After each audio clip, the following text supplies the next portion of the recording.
नाज़रीन देखें, जिसने फेसबुक बनाई है मार्क ज़करबर्ग, अभी पिछले दिनों उसने ये बात कही कि मैंने फेसबुक इसलिए नहीं बनाई थी कि लोग नीचे जाते रहे। मैं तो ये सोशल नेटवर्क बनाया था, इसके ज़रिए एक दूसरे से लोग कनेक्ट हों, एक दूसरे से बात करें, अपने मसाइल डिस्कस करें, खुश हों, इंजॉय करें।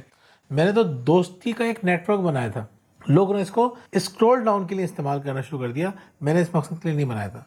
बीमार पड़ जाएंगे आप, नफ्सियाती तौर पे, जहनी तौर पे बीमार पड़ जाएंगे। आपके काम अधूरे रहने लगेंगे, आपका दिमाग खराब हो जाएगा, आप कंपैरिजन ट्रैप में आ जाएंगे, अपने आप को दूसरों को कंपेयर ही करते रहेंगे, अपनी ज़िंदगी भी ख़राब करेंगे, दूसरों की ज़िंदगी भी ख़राब करेंगे। नहीं करें। स्क्रॉल डाउन की आदत से निजात हासिल कीजिए। मोबाइल का आपको टाइम फिक्स होना चाहिए, कितनी देर के लिए इस्तेमाल करना है और किस मकसद के लिए इस्तेमाल करना है, क्या काम करना है। ये नहीं फालतू मैसेज देखे जा रहे हैं। मैं अपना अगर आपको मोबाइल दिखाऊं तो आपको हैरत होगी, हज़ारों मैसेजेस हैं जो मैंने नहीं पढ़े, ग्रुप्स और इंडिविजुअल मिला के। मुझे पता है इसमें क्या है, टाइम ज़ाया है, तो मैं कोशिश करता हूँ कि उसको ना देखूँ।